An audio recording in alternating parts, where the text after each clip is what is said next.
Shalom. Marilah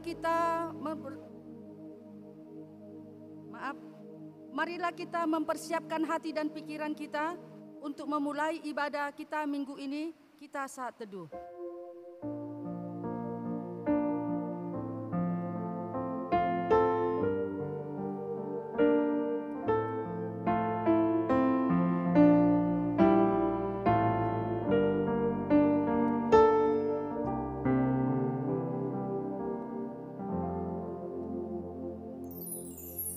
Amin, kita bernyanyi dari Kidung Jemaat nomor 21 ayat 1 sampai 2.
Dan nama anaknya Tuhan Yesus Kristus, dan nama Roh Kudus, Halik langit dan bumi. Amin. Berilah keadilan kepadaku, dan perjuangkanlah perkaraku terhadap kaum yang tidak saleh. Luputkanlah aku dari orang penipu dan orang curang, sebab Engkaulah Allah tempat pengungsianku. Suruhlah terangmu dan kesetiaanmu datang, supaya aku dituntun dan dibawa ke agunganmu di kudus, ke tempat kediamanmu. Haleluya.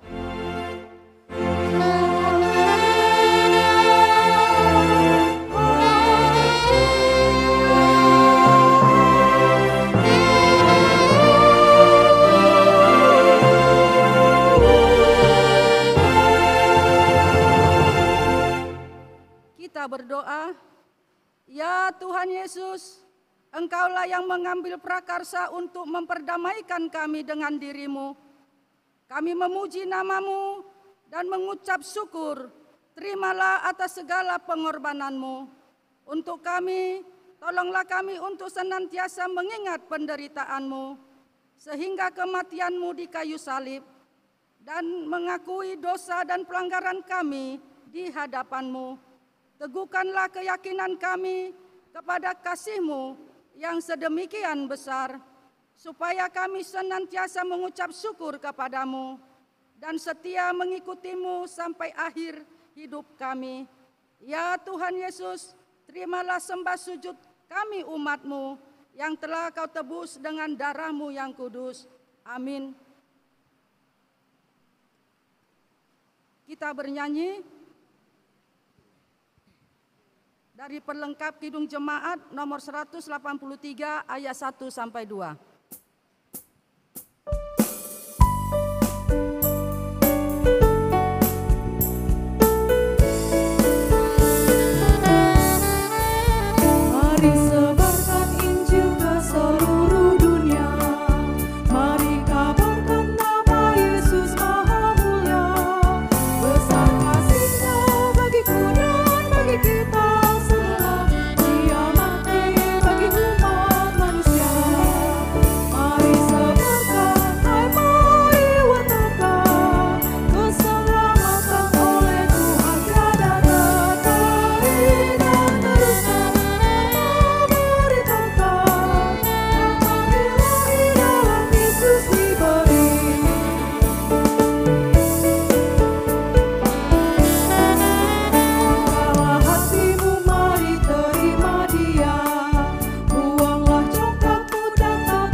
marilah kita mendengarkan firman Allah sebagai pendahuluan khotbah yang tertulis di dalam Kisah Para Rasul 6 ayat 1 sampai 7. Kita membaca secara bergantian, di ayat terakhir kita sama-sama membacanya. Pada masa itu, ketika jumlah murid makin bertambah, timbullah sungguh-sungguh di antara orang-orang Yahudi yang berbahasa Yunani terhadap orang-orang Ibrani, karena pembagian kepada janda-janda mereka diabaikan dalam pelayanannya sehari-hari. Berhubung dengan itu, ke-12 rasul itu memanggil semua murid berkumpul dan berkata, "Kami tidak merasa puas karena kami melalaikan firman Allah untuk melayani meja. Karena itu, saudara-saudara, pilihlah 7 orang dari antaramu yang terkenal baik dan yang penuh Roh Kudus dan hikmat, supaya kami mengangkat mereka untuk tugas itu. Dan supaya kami sendiri dapat memusatkan pikiran dalam doa dan pelayanan firman." Usul itu diterima baik oleh seluruh jemaat.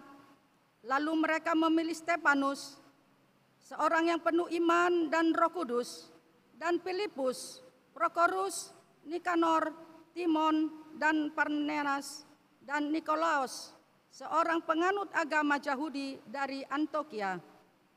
Mereka itu dihadapkan kepada rasul-rasul, lalu rasul-rasul itu pun berdoa dan meletakkan tangan di atas mereka. Mari kita sama-sama di ayat ke-7.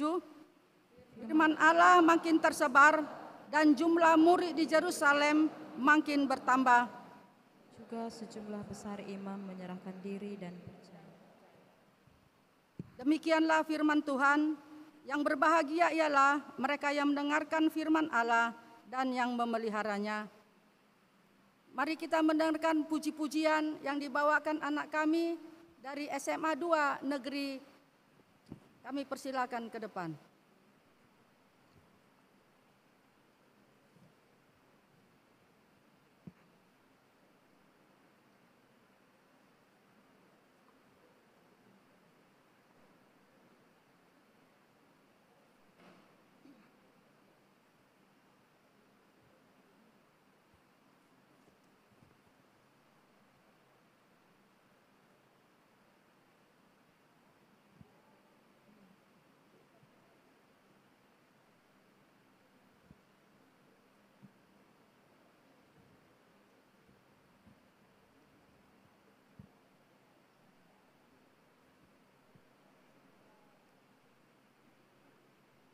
Amang inang yang kami kasihi di dalam nama Tuhan Yesus Kristus, inilah anak-anak kita kedatangan tamu dari SMA Negeri 2 dari Lintong Nihuta.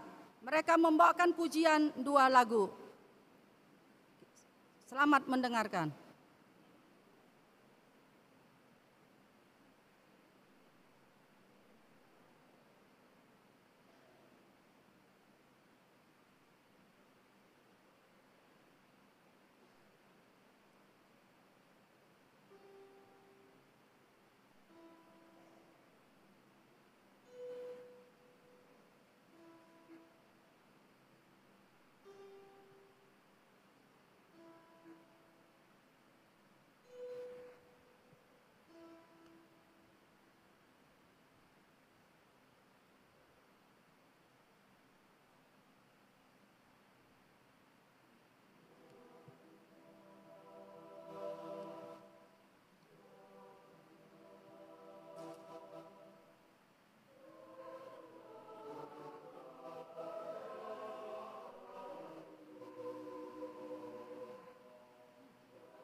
Terima kasih bagi anak-anak kami. Semakin kalian diberkati Tuhan, apapun cita-citanya, Tuhan Yesus memberkati. Yang menghibur kami, yang membawakan lagu pujian, yang pertama tadi, datanglah kerajaan-Mu. Dan yang kedua, Tuhan berapa lama. Untuk itu Amang Inang kita berdoa buat anak-anak kita ini, supaya anak-anak kita ini semakin hari semakin diberkati Tuhan. Kita bernyanyi dari Kidung Jemaat nomor 26 ayat 1 sampai 2, mampirlah dengar doaku.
Marilah kita menundukkan kepala, merendahkan hati di hadapan Tuhan, mengakui dosa-dosa yang kita lakukan yang tidak berkenan di hadapan Tuhan. Kita berdoa di dalam hati masing-masing.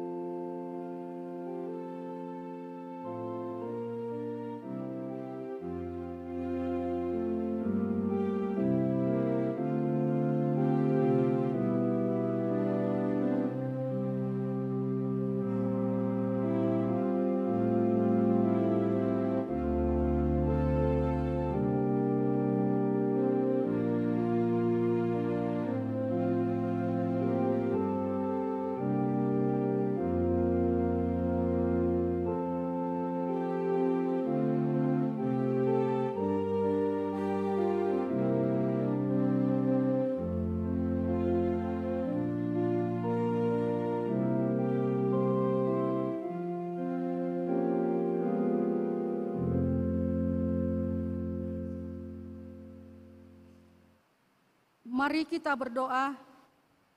Ya Bapa kami yang di surga, yang Maha Pengasih, kami berkumpul bersama-sama datang ke hadapan-Mu, memohon belas kasihan-Mu kepada kami, bukan karena kebenaran kami, melainkan hanya mengharapkan belas kasihan-Mu.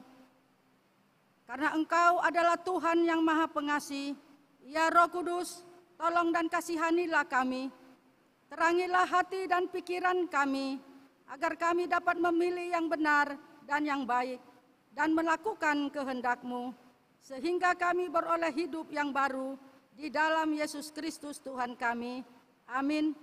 Janji Tuhan tentang pengampunan dosa. Aku telah menghapus segala dosa pemberontakanmu, seperti kabut diterbangkan angin, dan segala dosamu seperti awan yang tertiup. Kembalilah kepadaku, sebab aku menebus engkau. Segala kemuliaan bagi Allah di tempat yang maha tinggi. Amin.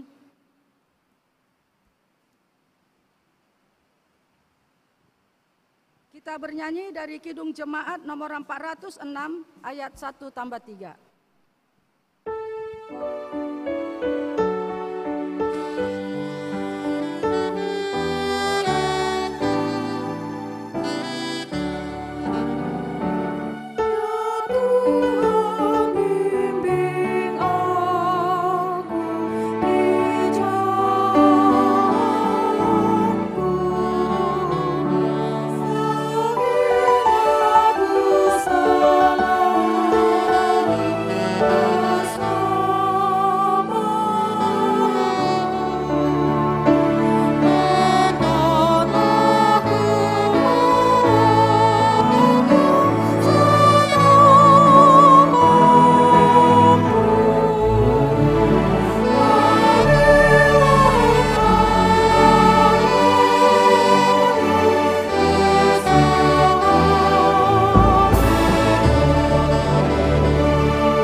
Marilah kita mendengarkan hukum Tuhan sebagai petunjuk hidup baru, hukum Taurat yang ketiga sampai keempat dan artinya.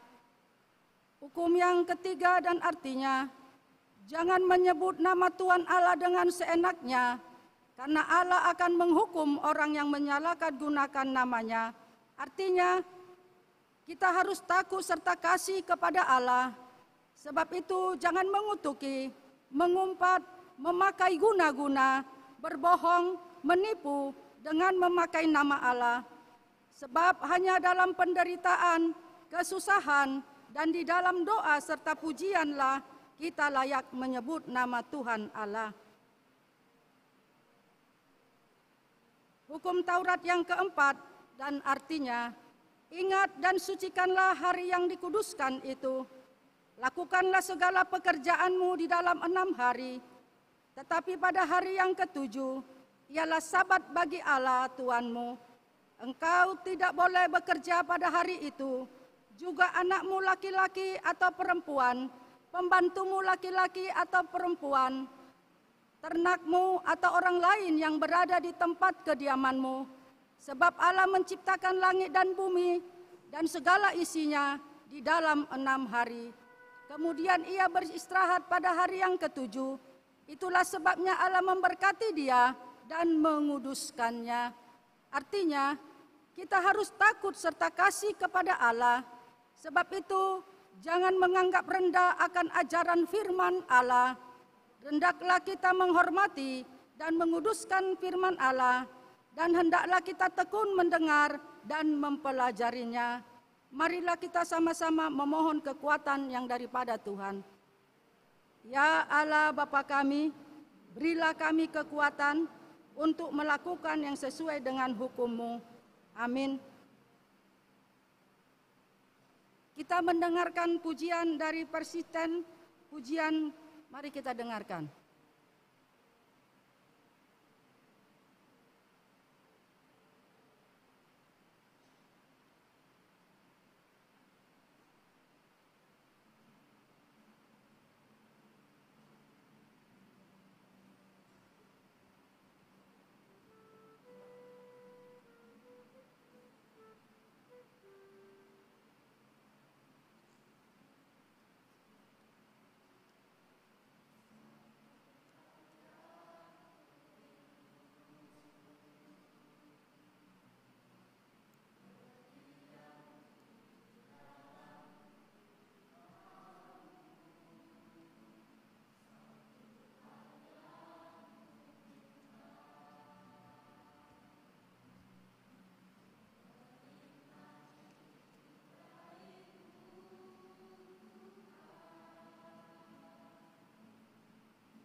Terima kasih bagi adik-adik kami. Tuhan Yesus memberkati. Apapun cita-cita kalian, rajin-rajinlah berdoa.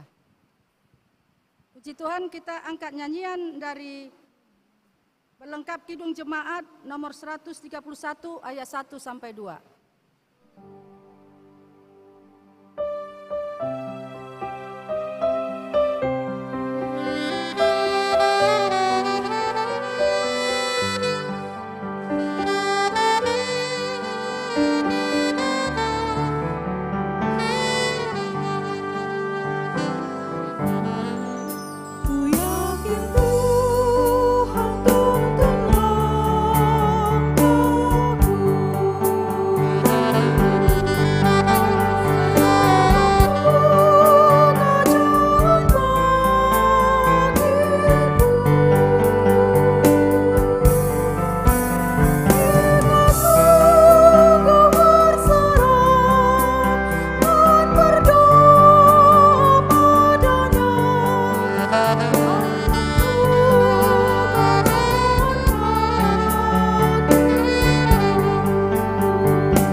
Marilah kita bersaksi mengikrarkan pengakuan iman kita bersama jemaat pada segala abad di seluruh dunia ini. Mari kita ucapkan bersama-sama. Aku percaya kepada Allah Bapa yang Maha Kuasa, Khalik langit dan bumi.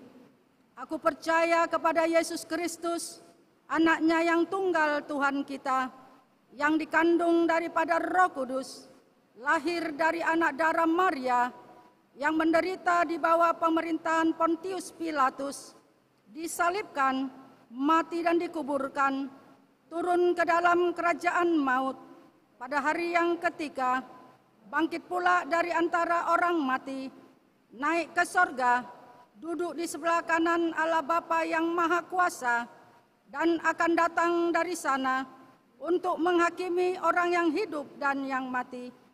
Aku percaya kepada Roh Kudus, gereja yang kudus dan am, persekutuan orang kudus, pengampunan dosa, kebangkitan daging, dan hidup yang kekal. Amin.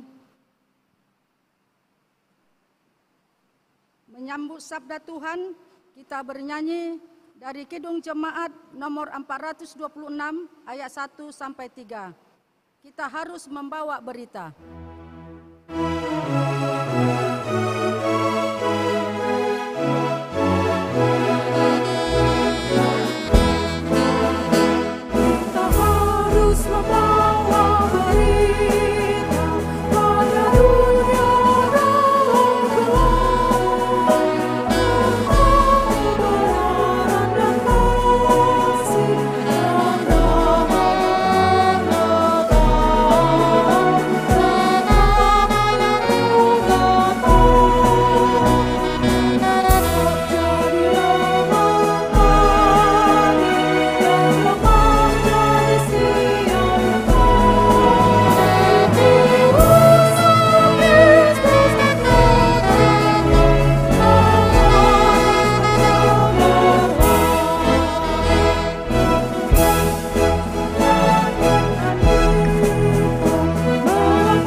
kita berdoa.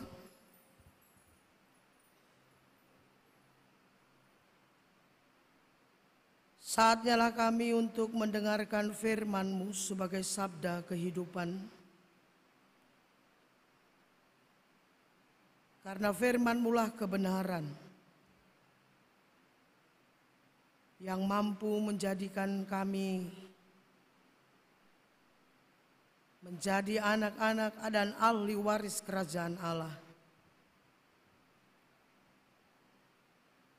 Dan kiranya damai sejahtera Allah itu menghangatkan kami ketika kami membaca firman dan menerjemahkan firman ini dalam kehidupan kami. Terima kasih ya Yesus Kristus, Kepala Gereja kami. Ya Roh Kudus yang menopang kehidupan setiap hari.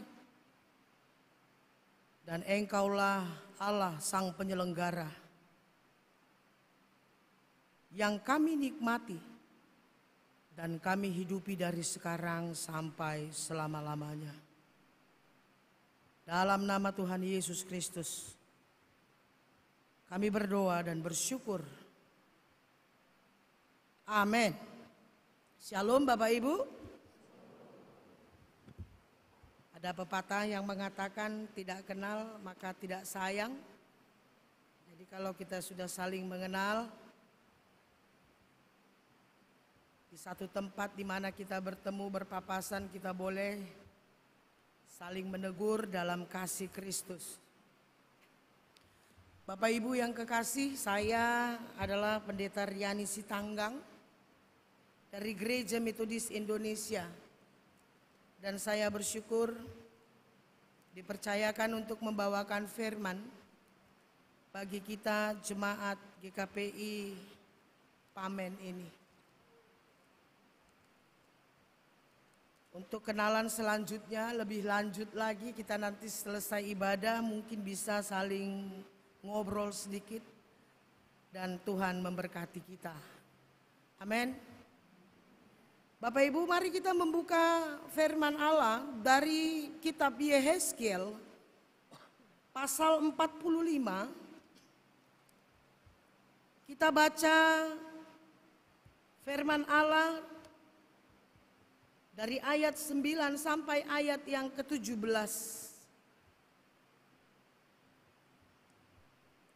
Kalau sudah dapat, kita katakan amin.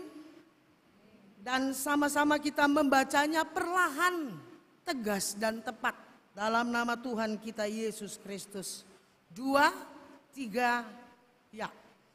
Beginilah firman Tuhan Allah. Cukuplah itu hai raja-raja Israel, jauhkanlah kekerasan dan aniaya, tetapi lakukanlah keadilan dan kebenaran. Hentikanlah kekerasanmu yang mengusir umatku dari tanah miliknya. Demikianlah firman Tuhan semesta alam. Neraca yang betul, Eva yang betul, dan bat yang betullah patut ada padamu. Sepatutnya lah Eva dan bat mempunyai ukuran yang sama, yang ditera, sehingga satu bat isinya 1/10 homer. Dan satu eva ialah 1/10 homer juga. Jadi menurut homer lah ukuran-ukuran itu ditera. Bagi kamu 1 sikal sepatutnya sama dengan 20 gerah. 5 sikal ya 5 sikal, dan 10 sikal ya 10 sikal. Dan 50 sikal adalah 1 mina. Inilah persembahan khusus yang kamu harus persembahkan.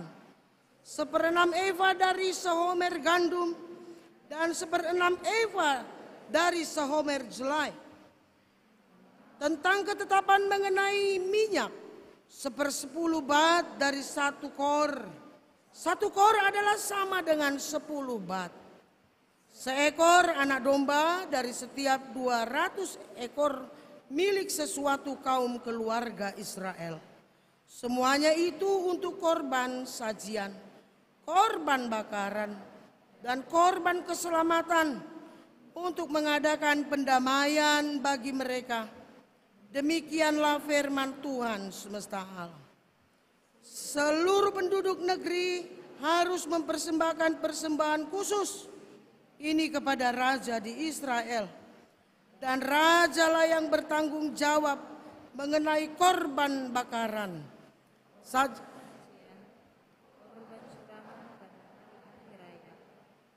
Bulan-bulan baru, hari-hari Sabat, dan pada setiap perayaan kaum Israel, ialah yang akan mengolah korban penghapus dosa, korban sajian, korban bakaran, dan korban keselamatan untuk mengadakan pendamaian bagi kaum Israel. Amin. Bapak Ibu yang kekasih di dalam nama Yesus Kristus. Satu tema yang luar biasa, yang mungkin sulit kita kerjakan, tetapi harus belajar. Lakukanlah keadilan dan kebenaran. Di era reformasi yang kebablasan, ya kan? Kadang-kadang kita banyak sekali melihat nilai-nilai kemerdekaan disalah terjemahkan dan salah diimplementasikan. Tidak ada lagi berpikir dulu seperti upasa orang Batak, ya kan? Naniarit nilili mambahen pambaba. Jolo nidilat jo bibir baru makata. Banyak orang bicara benar, bicara adil, bicara setara dan lain-lain, tetapi just lip service. Tetapi sesungguhnya secara verbal kita adalah menjadi orang-orang, ya tanda petik seperti pecundang. Kalau dikatakan dalam tema ini, lakukanlah keadilan dan kebenaran. Saudara, Bapak Ibu, orang muda, generasi bangsa dan pilar gereja, bicara keadilan bukan hanya sekedar mengartikan kosakata adil atau keadilan. Itu artinya tidak berat sebelah. Lalu siapa yang mengerjakan? Apakah kita mampu mengerjakan keadilan secara benar? Yang tidak berat sebelah itu. Yang ukurannya jelas dengan ukuran yang sebenarnya. Itu sebabnya saya katakan tadi bahwa banyak orang Kristiani yang hanya mampu mengatakan keadilan itu sebagai just lip service. Tapi to be act, wait and see. Ya kan begitu ya Bapak Ibu. Ada satu buku komentari tentang arti keadilan ini dikatakan, kita jangan hanya membicarakan saja. Tapi dituntut act justly. Karena agama Kristiani ini adalah agama yang mengarahkan supaya setiap orang yang ada di dalamnya dan percaya kepada jalan kebenaran itu, kelakuannya benar. Act justly-nya adil.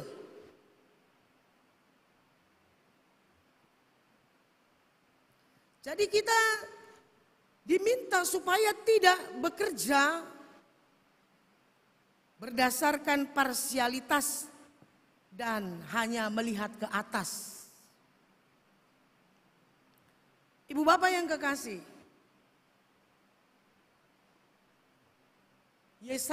Yehezkiel 45:9 sampai 17 ini tidak datang sendiri ujuk-ujuk begitu ya. Tiba-tiba dikatakan tadi, beginilah firman Tuhan Allah, cukuplah hai raja-raja, jauhkanlah kekerasan. Ini kalimat tidak muncul begitu saja Bapak Ibu. Ada seeds in Laban, ada latar belakang yang nomenklaturnya itu jelas dikatakan.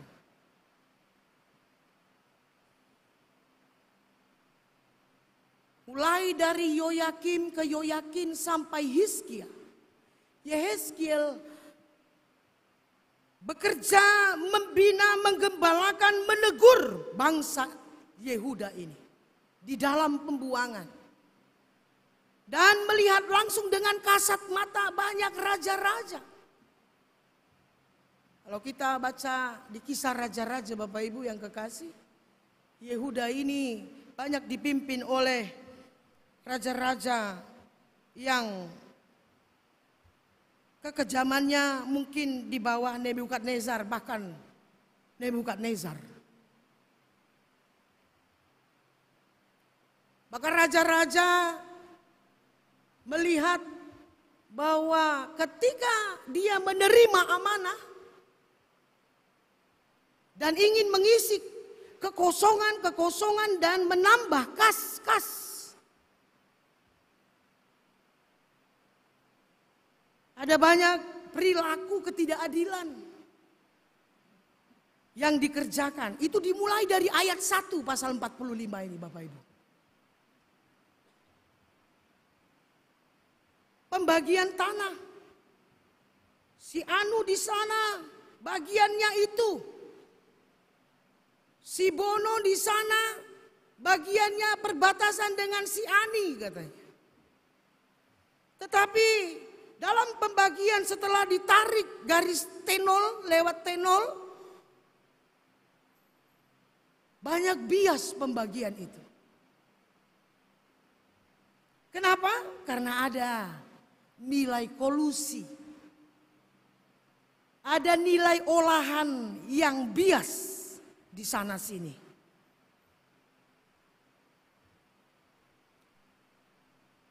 Lalu ada juga bicara tentang takaran dan timbangan yang tidak muncul begitu saja, tetapi itu dilakukan. Bias dari peraturan, bias dari diktum yang sudah disepakati dalam satu kerajaan. Nah, Bapak Ibu yang kekasih, orang muda, pilar gereja, generasi bangsa yang dicintai oleh Tuhan. Ketika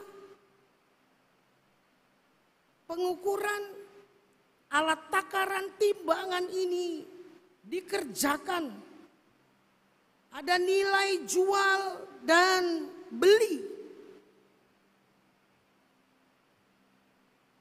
Diingatkan, jangan ada yang menjerit.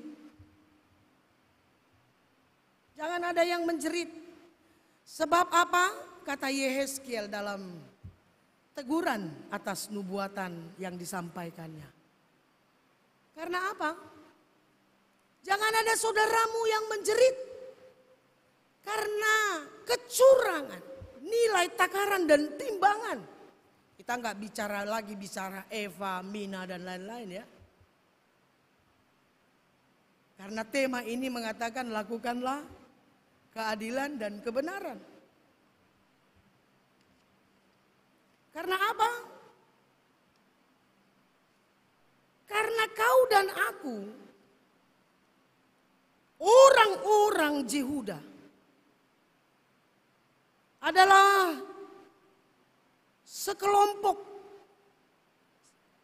dari orang yang sama, dibantu, dikeluarkan oleh Allah yang sama, keluar dari Mesir.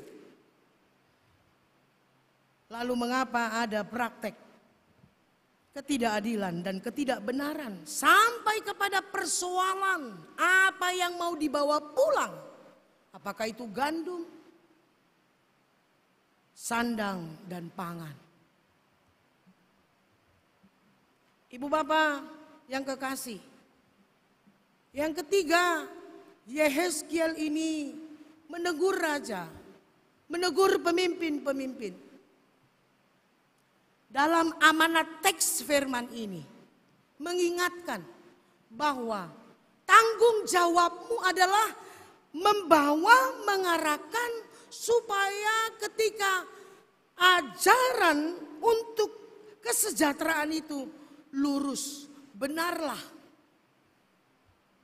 Jangan hanya sebatas pidato, jangan hanya sebatas lip service saja. Karena bicara tentang keadilan dan kebenaran pada hari ini adalah bagian dari image of God. Karena image of God itu, God is righteousness. God is justice. Jadi tolak ukur atau apakah ukuran yang benar dari image of God ini adalah kerjakan. Act justly. Kerjakan keadilan. Kerjakan kebenaran. Jangan hanya just lip service untuk bicara yang baik-baik Bapak Ibu. Karena yang baik itu belum tentu benar. Amin. Iya.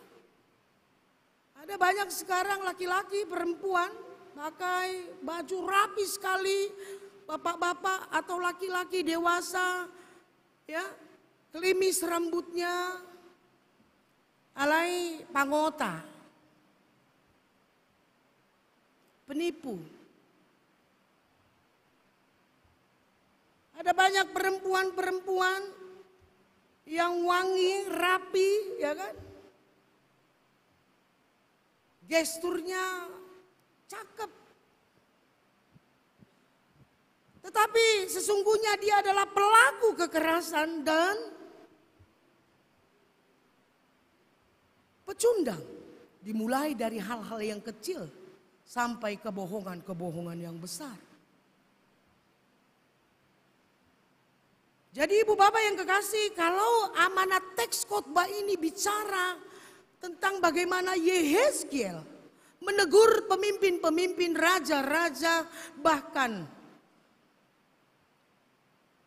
orang Yehuda yang melupakan mezbah Allah. Apa yang patut dipersembahkan kepada Allah, apa yang patut diberikan kepada pemerintah ataupun raja dan pemimpin. Supaya mereka mengingat bahwa Yerusalem baru adalah tempat kemuliaan Allah. Tempat bagian dari image of God itu diimplementasikan. Maka setiap orang yang boleh masuk ke tempat itu adalah orang yang melakukan keadilan dan kebenaran. Amin. Ya Bapak Ibu. Jadi kalau kita tarik benang merahnya dari amanat teks firman ini ditulis mungkin 570 sekian sebelum Masehi ditambah 2000. Tahun berapa ini Bapak Ibu? Tahun 2023. Jadi kurang lebih 2000, hampir 2600 tahun yang lalu amanat teks ini diceritakan untuk orang-orang Yehuda. Sampai Israel terbagi dua, selatan dan utara. Lalu kita tarik benang merahnya. Apakah amanat khotbah ini untuk kita? Apa pesan teks ini? Apa pesan khotbah ini kepada kita?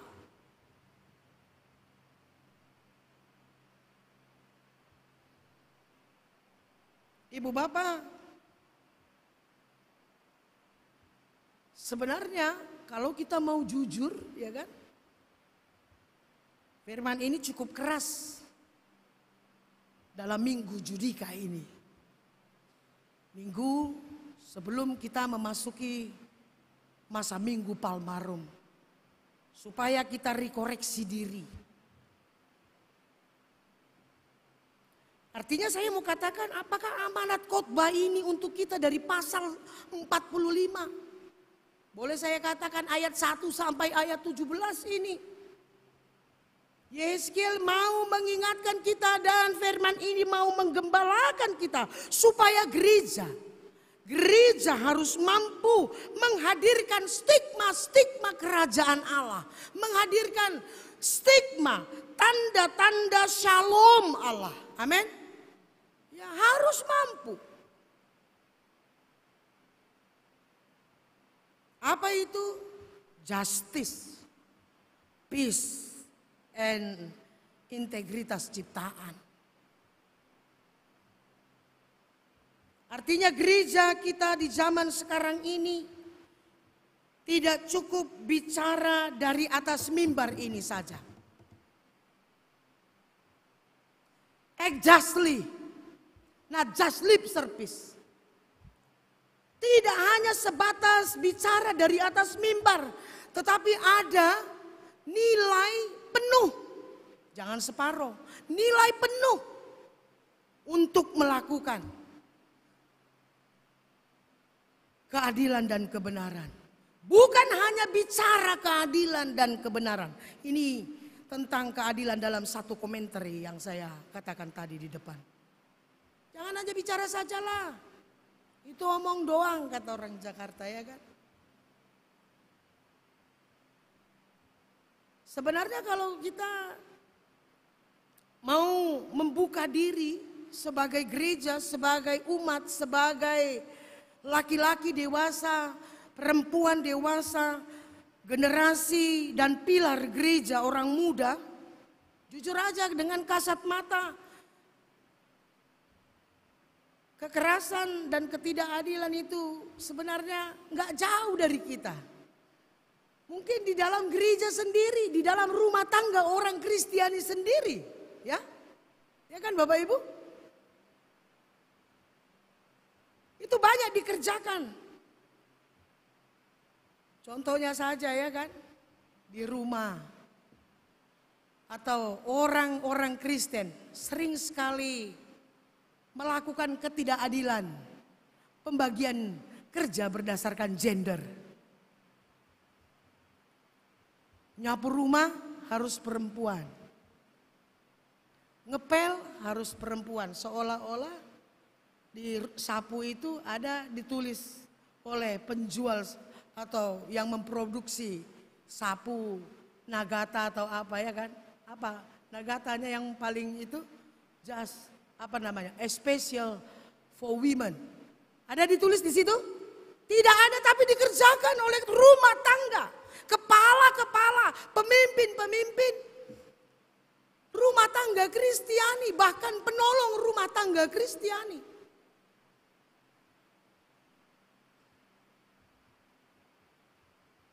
Tapi saya percaya di sini tidak ada itu. Ya kan? Gereja sering sekali mendahulukan yang senior. Senioritas senior katanya. Saya mengalami itu. Pendeta pun sebagai seharusnya seperti Yesaya ini kan. Kalau penempatan ya kan, itu senioritas, junioritas utama jo. Betul Bapak Ibu. Tetapi seharusnya gereja melihat dasar alkitabiahnya dulu. Tempat duduk juga seperti itu, tetapi di GKPI Pamen ini luar biasa ya kan. Karena tidak ada lagi istilah yang sini kayak orang Yahudi ya kan, yang sini Kristen, yang sini laki-laki, yang sini perempuan. Tetapi sudah bersama, mungkin duduk bersama, satu kelas, satu fakultas, satu keluarga datang, satu tempat duduk dan sejajaran. Tidak ada lagi gap-gap. Batas-batas atau klasifikasi-klasifikasi. Nah Ibu Bapak yang kekasih, tanpa sadar juga Benang merah yang kita tarik tadi dari amanat teks itu sampai ke pesan khotbah untuk Yehezkiel 45 ini. Hubungannya dengan keluarga-keluarga kita Kristiani. Tanpa sadar atau sadar, ibu, bapak, kita sebagai orang tua, anak-anak kita dimulai dari TK, SD, SMP sekarang ini begitu sibuknya. Tasnya itu ya kan, saya nggak tahu kurikulum sekarang ini sudah mengikuti kurikulum yang merdeka, belajar merdeka, merdeka belajar ya kan. Kalau dulu zaman kami kalau tasnya berat ya kan, itu karena buku bacaan setiap hari itu dimasukkan ke dalam dan buku PR-nya lain lagi, alat-alat praktek lain lagi. Dan kita berangkat dari pagi, kalau kami dulu tinggal di desa ya kan, di perkebunan, keluar untuk sekolah ke kecamatan,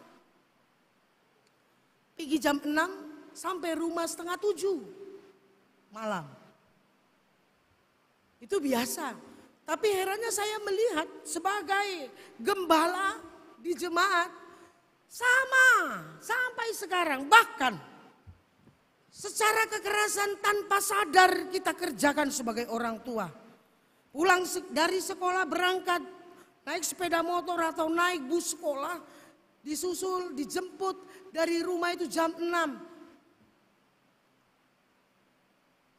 Makan siang sampai ke sore. Habis pulang sekolah, anak ini harus les piano, les paduan suara, les ini, les itu. Habis itu sampai rumah bukan diajak sharing dan diskusi tentang pengalamannya hari itu. Apa dari anak-anak kita. Tetapi ditanya, kamu tadi nilai berapa? 75 Pak, 75 Mak. Mana nilaimu lebih tinggi dari si Anu? Karena kebetulan ada anak sebelah. Dan kebetulan ekonominya mereka juga lebih rendah. Oh dia nilai 100. Kok kau gak bisa mengimbangi dia? Bapak Ibu, kompetitif yang tak sehat ini kita cekoki. Ini adalah kekerasan verbal yang kita kerjakan tanpa sadar atau sadar, itu terjadi kepada keturunan darah kehidupan kita.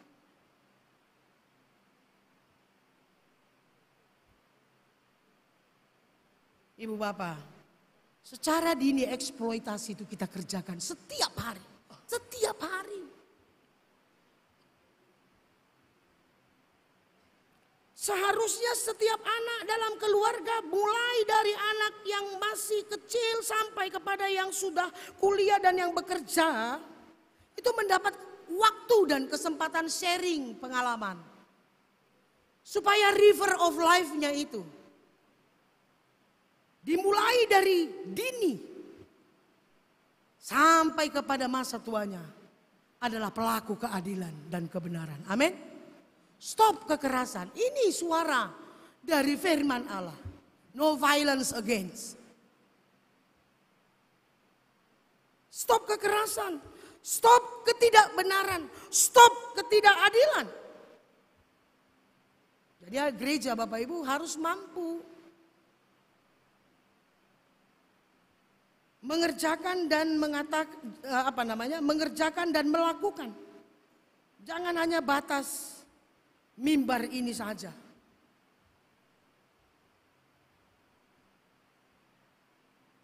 Kalau gereja dan pemimpin-pemimpin gereja dan pemimpin-pemimpin rumah tangga diam dengan aksi di luar, di depan mata. Ada orang yang melakukan, ada satu kelompok yang melakukan tindakan parsial, ya, ketidakadilan, ketidakbenaran. Tetapi kita diam. Jujur Bapak Ibu, kita adalah bagian dari pelaku. Sama seperti orang yang kita lihat melakukan kekerasan. Dia langsung, kita verbal Bapak Ibu.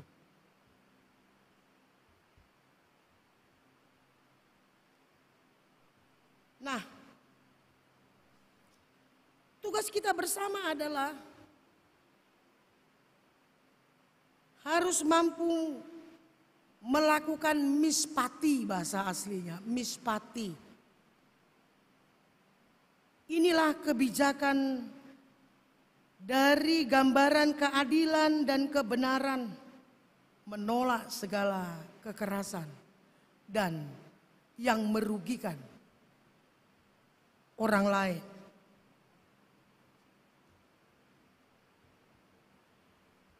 Kalau kita bertanya sebagai gereja kepada jemaat kita yang pedagang, karena tentulah kita berdoa syafaat seluruh eksistensi dan dimensi pekerjaan jemaat kita doakan, dan satu-satu waktu kita bertanya pasti bagi mereka yang berdagang, mulai dari pedagang 5 sampai ke pasar induk, kita mungkin pernah bertanya bagaimana, apakah masa situasi sekarang ini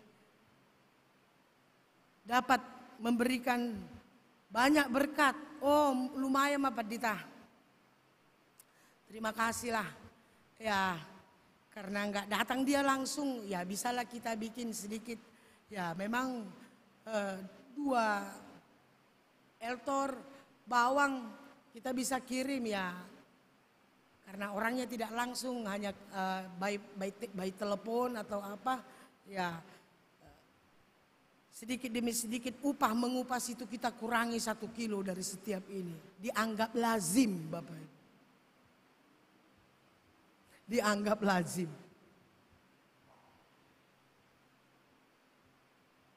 Itu sebabnya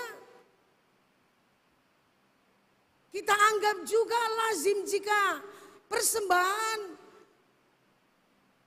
dan arahan untuk jemaat kita gembalakan untuk mempersembahkan, melakukan rasa syukur dengan hati yang tulus dan benar. Kalau dikatakan kayak manalah Ibu Pendeta belum bisa kami memberikan persepuluhan dengan benar, ya karena pengeluaran untuk anak-anak dan lain-lain sebagainya. Itu bisa dilazimkan dan dimaklumkan.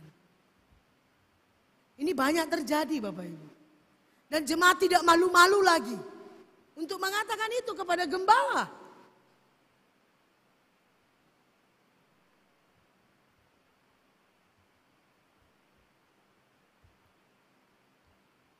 Jadi fair Bapak Ibu, ini untuk jemaat. Kalau untuk pemimpin-pemimpin gereja bagaimana? Pemimpin-pemimpin negara ini bagaimana? Yehezkiel ini menegur para pemimpin. Baik ke-12 suku maupun, kalau ke-12 suku berarti para pendeta lah itu zaman sekarang ya kan. Imam ya kan. Para lay speaker, pengkhotbah awam, manang para sintua ya kan. Kalau tadi itu teguran untuk jemaat dan arahan untuk jemaat supaya stop.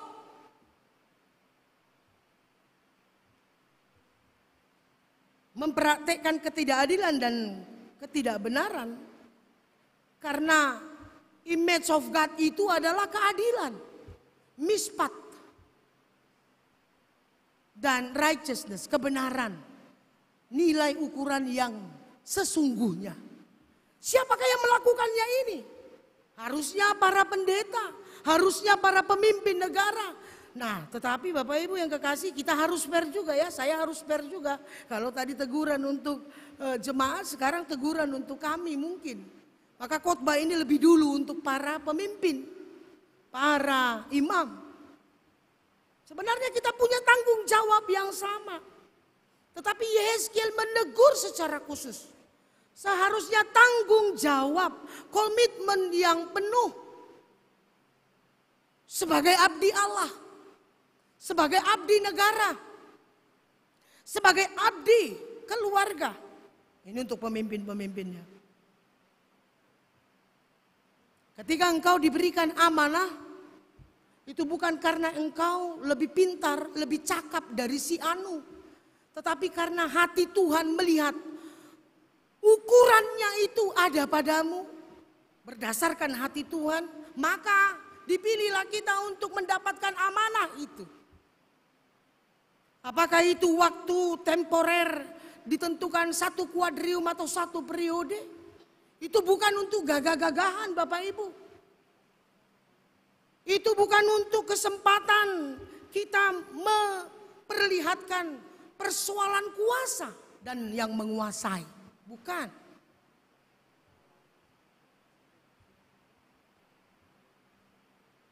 Jangan pernah puas dengan jabatan kita. Tetapi apakah, pertanyakan dirimu, apakah aku pantas? Apakah aku orang yang benar-benar sudah pantas berdasarkan ukuran Tuhan?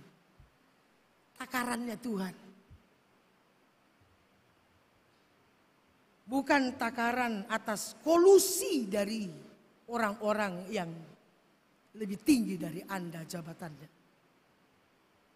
Tapi sejujurnya apa? Konspirasi, kolusi itu terjadi. Bukan pada dunia orang-orang yang papa. Tapi dari orang-orang cendekiawan. Orang-orang yang duduk dalam pemerintahan. Orang-orang yang duduk dalam gereja. Mispati, keadilan itu bias.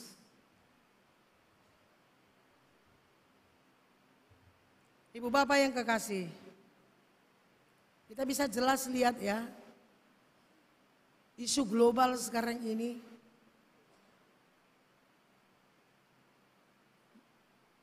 dari situasi pandemi COVID-19, ada banyak penyelewengan dana, itu dikerjakan bukan oleh orang yang kelas rendah, bukan. Tetapi orang yang dari pemimpin di atas. Dengan terang-terangan mengambil yang bukan dari hasil tugasnya.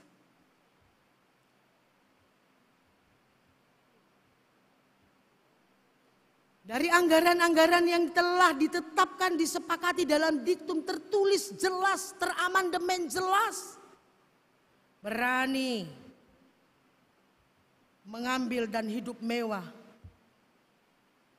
Seolah-olah lagu pengantar tidurnya jeritan rakyat yang terkena pandemi dan kehilangan banyak orang. Rakyat harus diarahkan oleh pemimpin baik, mulai dari provinsi sampai ke kecamatan dan desa, bayar pajak. Pendeta-pendeta juga menganjurkan jemaatnya supaya setiap jemaat membayar pajak, tapi pendeta lupa bayar pajak.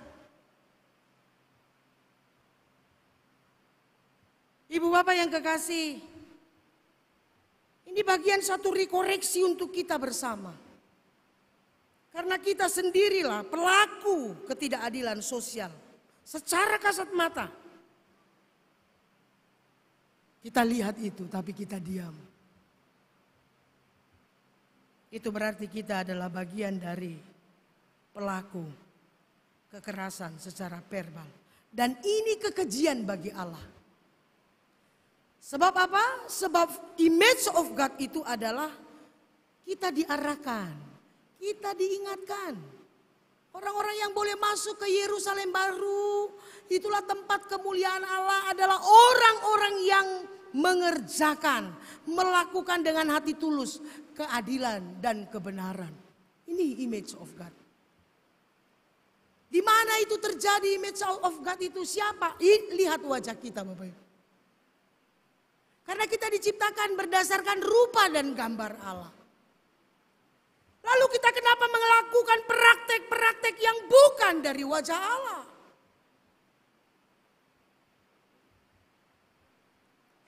Pesan terakhir ini mengatakan kepada kita dan mengingatkan dalam penggembalaan. Di Minggu Judika sebelum kita masuk dalam masa Palmarum.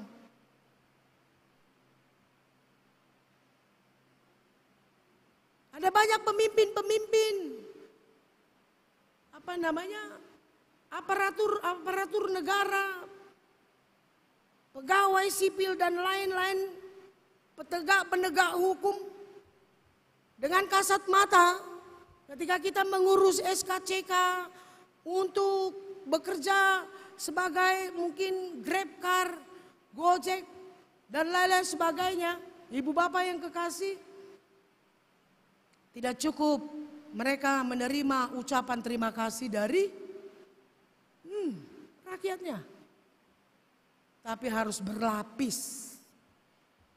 Bukankah gereja juga belajar memasukkan praktek itu? Seharusnya tidak. Ini bagian dari markup, Bapak. Korup. Dasarnya apa? Kolusi. Dasarnya apa? Konspirasi negatif. Dianggap lazim. Hal yang bias sekarang ini dianggap lazim. Karena apa? Ini yang saya katakan di depan tadi, sulit untuk mengerjakan. Berat sekali. Kenapa? Karena orang sudah lazim kita lihat. Praktek markup dan lain-lain sebagainya itu seperti seolah-olah sudah lazim dikerjakan orang di masa milenial. Dan generasi-generasi Z ini pasti meniru. Pekerjaan-pekerjaan. Pemimpin-pemimpin, abdi negara, abdi Allah. Di zaman milenial ini melakukan bias keadilan dan bias kebenaran. Ibu bapak, kekerasan itu sebenarnya bukan harus fisik ya, tapi psikis. Itu lebih parah, pembunuhan karakter itu lebih parah. Kenapa? Saya mau katakan bahwa ketika firman, ada pendeta yang mau menerjemahkan firman dan itu mungkin kena sampai ke titik nadir dari jemaat, sintua dan lain sebagainya. Besok dia nggak datang dan besok tidak datang sampai setahun, sampai pindah. Dan roau ai holanau do ditebaki katanya.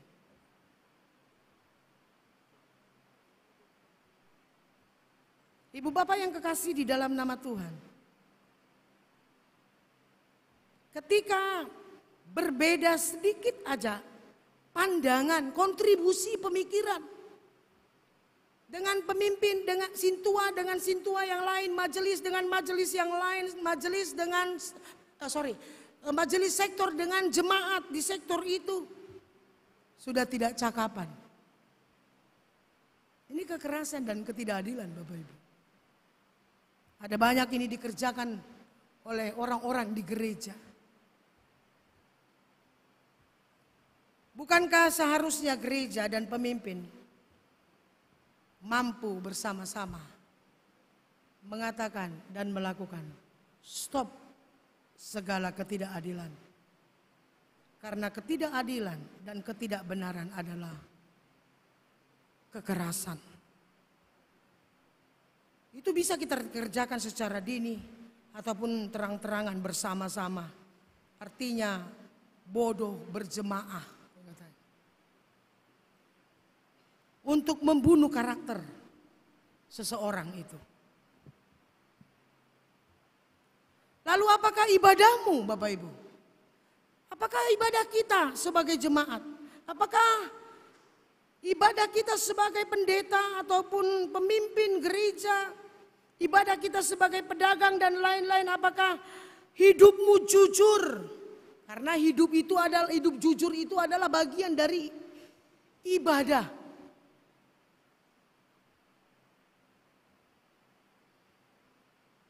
Apakah perbuatan kita itu menunjukkan ibadah kita?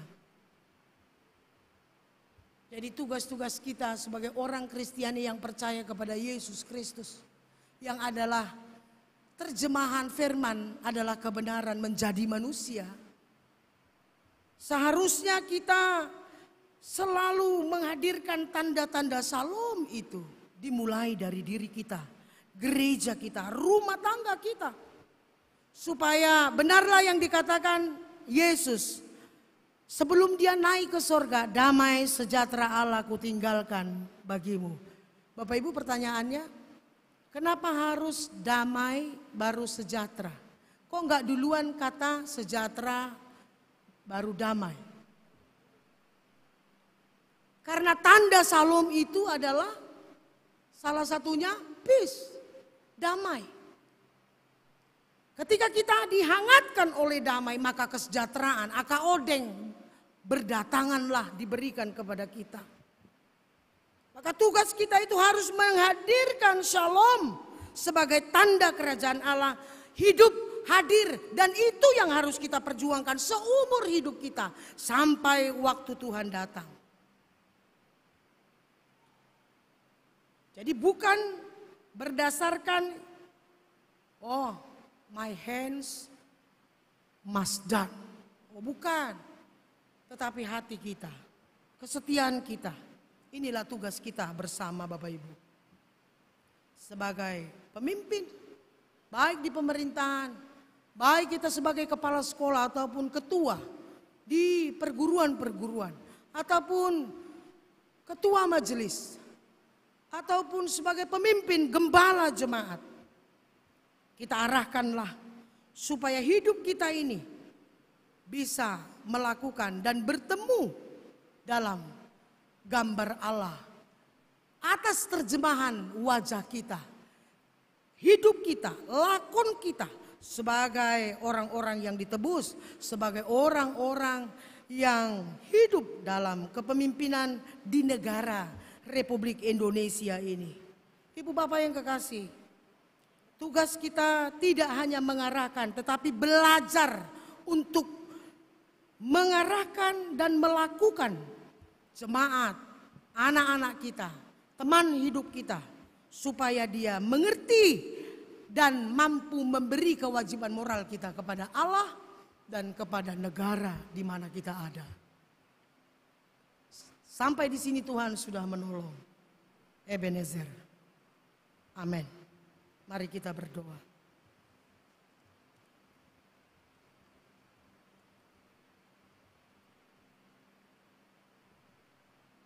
Ya Tuhan, terima kasih untuk penerjemahan firman dan refleksi dalam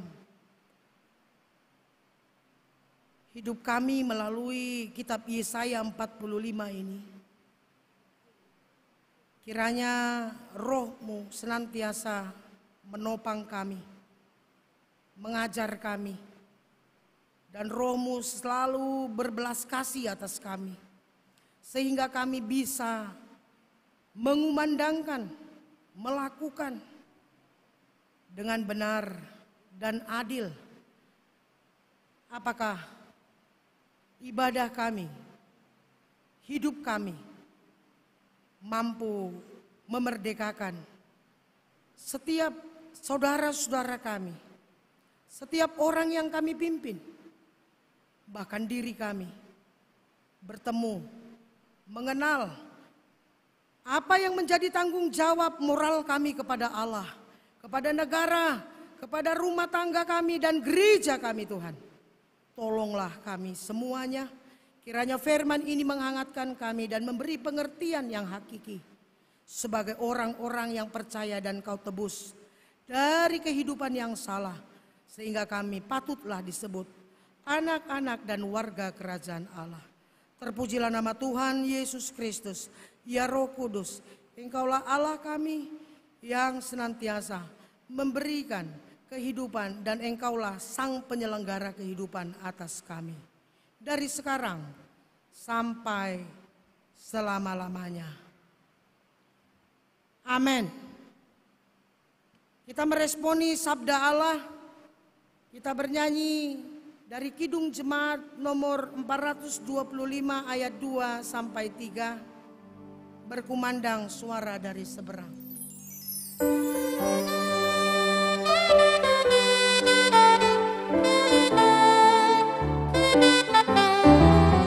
Kita dengar jeritan dari jauh, kirimlah cahayamu, bantuanmu berikan jangan ajamu, kirimlah cahayamu. Berita Injil,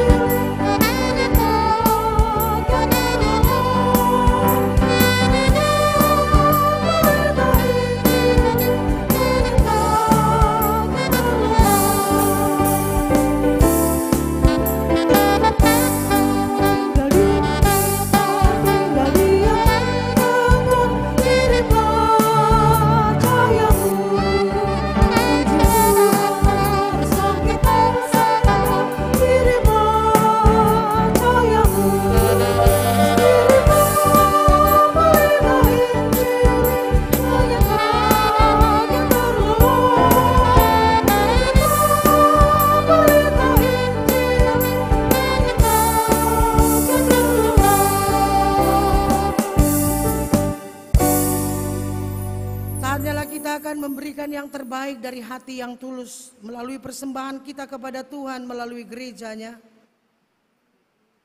Camkanlah firman Tuhan ini.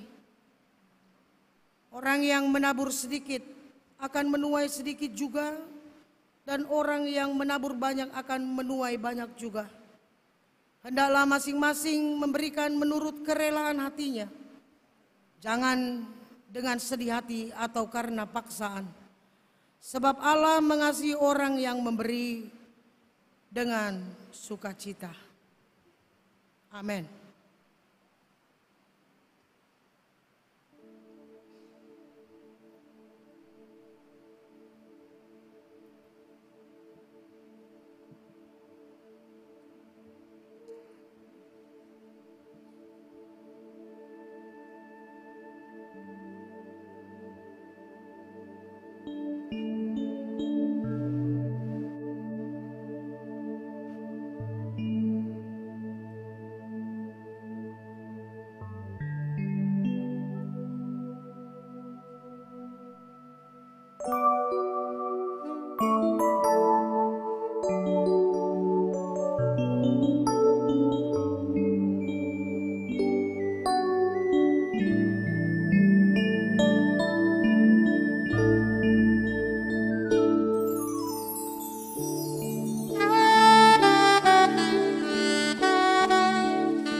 kita berdoa.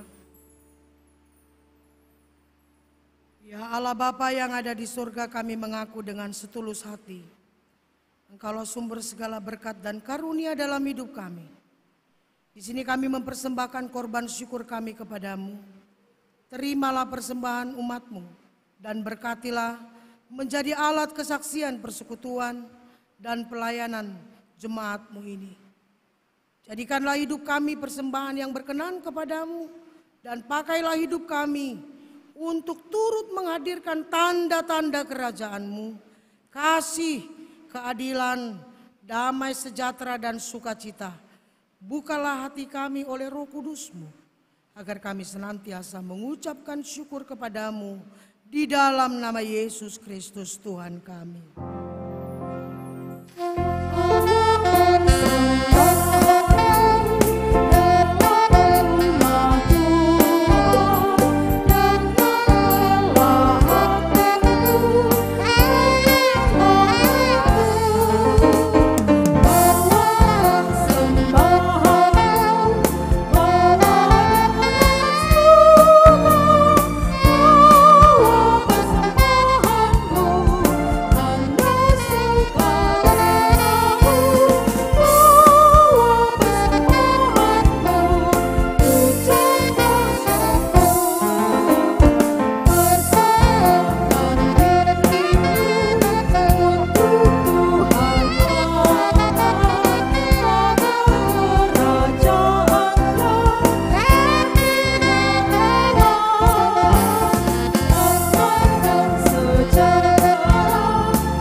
Sama-sama berdoa yang diajarkan Tuhan Yesus Kristus. Bapa kami yang di sorga, dikuduskanlah nama-Mu. Datanglah kerajaan-Mu. Jadilah kehendak-Mu di bumi seperti di sorga. Berikanlah kami pada hari ini makanan kami yang secukupnya, dan ampunilah kami akan kesalahan kami, seperti kami juga mengampuni orang yang bersalah pada kami. Dan janganlah membawa kami ke dalam pencobaan, tetapi lepaskanlah kami daripada yang jahat.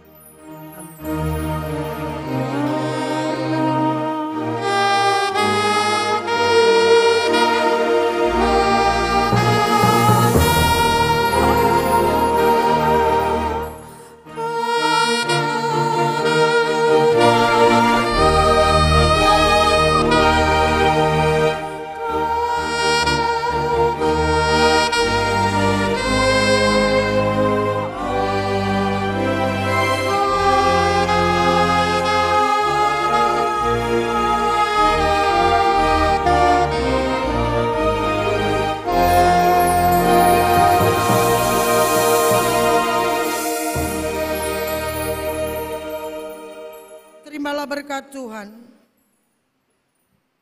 Tuhan memberkati engkau dan melindungi engkau. Tuhan menyinari engkau dengan wajah-Nya dan memberi engkau kasih karunia. Tuhan menghadapkan wajah-Nya kepadamu dan memberi engkau damai sejahtera. Amin.